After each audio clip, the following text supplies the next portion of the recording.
Alright, so today we're going to be talking about some of the best rogue decks in the format right now. The regional season is in full swing and there are some really cool and interesting variants and decks doing well, so I'm super excited to get into the video. If you have any of your own thoughts about decks and maybe you want to let me know what you're playing right now, I would love to hear those in the comments down below, and also like the video if you enjoy it. So before we hop right into it, I do want to mention some,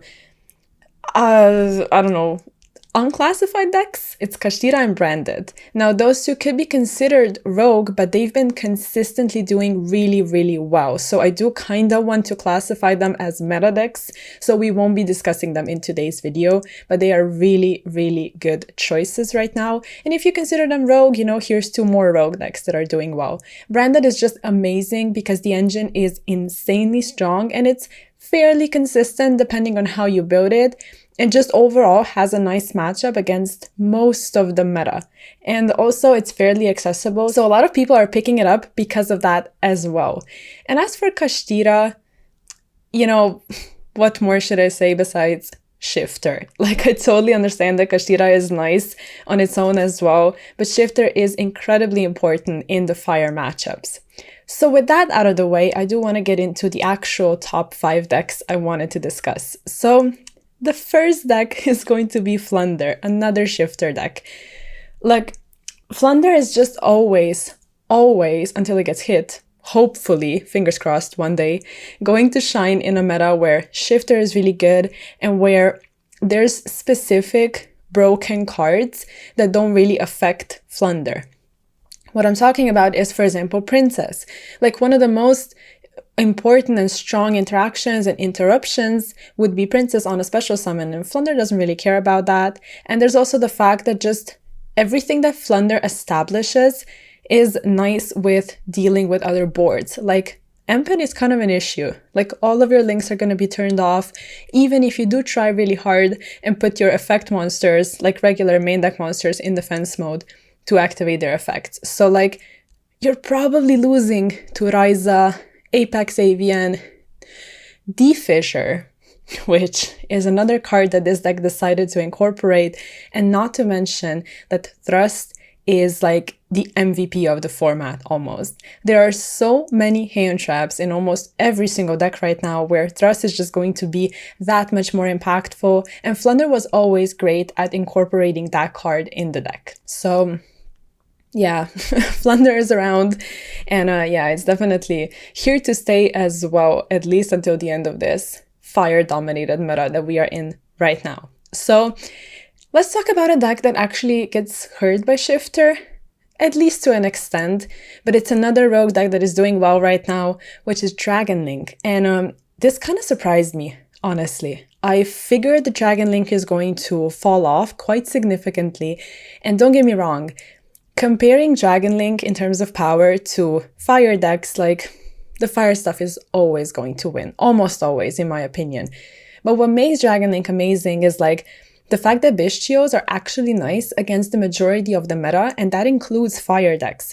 If you take away their Diabellstar, IP, Linkuriboh, SP, like, there's actually important pieces, for example, IP being an end board piece, essentially, where you do take away their disruptions and their, I guess, combo pieces to an extent as well. So Bestios work in that way, but they are also really nice against the other decks in the meta. Mainly, I'm looking at Voiceless Voice, which I also do consider a meta deck, so not rogue at all. It is frequently being represented and just doing well overall. So it's nice against that, and it's just nice against Branded, Labyrinth, Unchained, like many different decks in the meta. And then if you look at what Dragon Link is actually establishing, the end boards are, you know, nothing to laugh about, actually. It's like kind of scary when they put up like a negate perhaps, and then there's the Boro End Dragon, which is like really tough to deal with, Seos perhaps, not to mention that they have incredible recursion with the help of Regained, which you kind of have to deal with that card if you don't want to lose, and they're probably winning on turn 3 regardless because they have OTK potential on top of everything. So yes, I think Dragon Link, and I'm not being biased, is really nice right now. The next deck I wanted to talk about, and this is actually my favorite from this list, mainly because of some really interesting innovation I saw. It's Labyrinth. So if you have not seen the going second variant, like I just looked at the deck profile and it is really cool, to say the least. What I love about Labyrinth is the fact that you can build it any way you want. But when it comes to the going second deck, which actually won, it got first place, which is really rare for Labyrinth right now. It basically utilized just cards that get into, like, that draw into your cards, that get to your engine and dig deep into your deck, which would be Impulse, with Fire Attacker, of course, and Phantasme as well. No spell cards, no pot. The player said it is really slow and you just want to play during your opponent's turn since you're blinding second. So you max out on Arias, you max out on your furniture, and he only played one Ariana and one Lady, and of course one Lovely. But yeah, the deck is just so well thought out, and every single time that I played against a Labyrinth player, you know, I probably lost, and you probably lost, once their engine gets going, because they have an incredibly strong engine, but they have a tough time getting started if their stuff gets interrupted. However, with this approach, it's like really tough to actually stop them because they're not going for the conventional plays. And if they are, the deck is not bad anyway. Like, Transaction Rollback is really nice, and the Black Goat Laughs is like, I think, a really, really slept on card. It's insanely strong, and if utilized correctly, I think you can catch a lot of people off guard. So yeah, you know, props to Labyrinth players doing well right now. It is a deck that all of us have kind of collectively written off, but I think it's just a matter of time before it becomes really good again, because I see no hit for that deck in the future.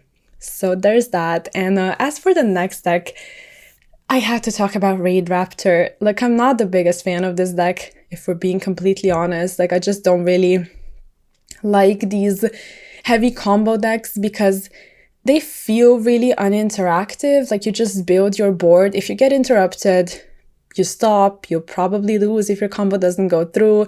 And if you don't get interrupted, your opponent loses. It's like there's no actual interaction. And with the Raider's Wing, which is like the bane of my existence, pretty much, nothing can be targeted as long as Raider's Wing is a material. So you kind of ensure your combo goes through. And I just really, really dislike that. Like, I don't know, making a Baron on your 5th summon, doing like an Azathoth combo, just stuff like that is just really unfair. And Raider's Wing and all of these cards just kind of feel that way. I might just be complaining, I don't know, but the deck is actually doing well all the time. The new support is really, really nice. And what I love about this deck, like the only thing I really like about it, is the fact that you have so many extenders, so you're always able to play on, because usually a combo deck that's not like at the top of the meta is going to get stopped, and then there's no way for you to continue and to really, you know, bridge to any other combo if you don't have your extenders. And Raid Raptors are just all extenders pretty much. So I do like it. Also, a lot of people don't really know what it does, I assume, because like every single card has a bunch of effects and they play rank up spells, which just, they are as complicated as they get. But the deck is really, really nice, and it has all of this potential where, you know, your one card combo is going to get you at least somewhere. So every single extender you have is just going to add on top of your combo, which is going to build like a really, really nice board. An unaffected monster or two, you know, they're going to blow up your entire board. It's like, yes, I think it's really cool. And also you have space for non-engines. You know, needless to say, this is really, really, really important right now, having space for non-engine. And 2 more decks, because I couldn't really decide on the last deck for today's list, so I decided to cover 2. Both of them have the, I guess, positive thing about them where they can play a lot of, a fairly decent amount of non-engine, and it's going to be Unchained and Centurion. So I guess I wanted to mention Unchained because, like, it does well every once in a while, but I just saw a winning deck profile, and I do think Unchained has potential. And it wasn't unfairly hit, I guess a little bit, because, you know, they knew the fire decks are going to dominate the meta. They still decided to hit Unchained. So it's just nice to see it do well. It also became much more accessible right now with all the prices dropping. So that's nice if you want to pick up a deck that like actually teaches you important skills at how to play the mid-range decks. And I do think it's a really rewarding deck, but it just loses to too much right now, and the consistency is not really there.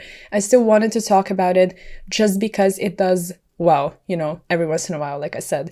And the other deck, which I wanted to focus on a little more, is Centurion, which it felt like it kind of fell off for a time there, but now it's just gaining much more popularity. You can play it with Horus. I've also seen it with Super Heavy, and it's like, I get that there are a ton of hand traps in today's meta, but if you pair Centurion with something else as well, you're just better off, you know? Maybe your combo gets stopped, but you have the other engine to kind of bridge into. So I like it, but I do think the Calamity Lock is really toxic, and I actually enjoy playing against Centurion when I'm able, like, maybe once, to, like, chain block or do something to prevent the Calamity Lock from actually activating on the next chain, because it is a when effect. So if I get to the, I guess, quote-unquote grind game with them, if I prevent the first plays, it's actually kind of fun to play against Centurion.